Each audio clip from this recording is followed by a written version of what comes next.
Poets gather at the Jewish cemetery in the city of Chernivtsi in western Ukraine, reading their poems amid the graves. The recitals are part of the 7th Poetry Festival called Meridian Czernowitz. This year's event is dedicated to the 75th anniversary of the Babi Yar massacres, when more than 33,000 Jews were killed by Nazi Germany in late September 1941.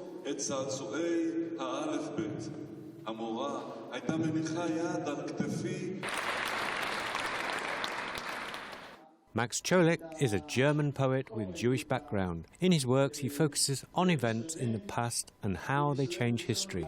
Some of his poems reflect on the suffering of the Jewish people during the Second World War. To describe his feeling, Cholek often uses pretty grim jokes.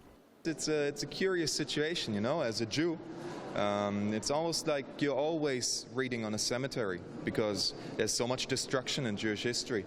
So for me, reading in this cemetery is a bit like a joke and a bit like a very serious thing, because it feels like a Jewish joke you could tell. You could say, look, there's one joke, which is, why do Jews not take painkillers? Answer, well, because the pain could go away. Most of the poets admit they don't want to focus on the past, but rather on what the world has learned from its mistakes. Adi Kesir came to Ukraine from Israel. She writes about modern issues in the world, such as racism.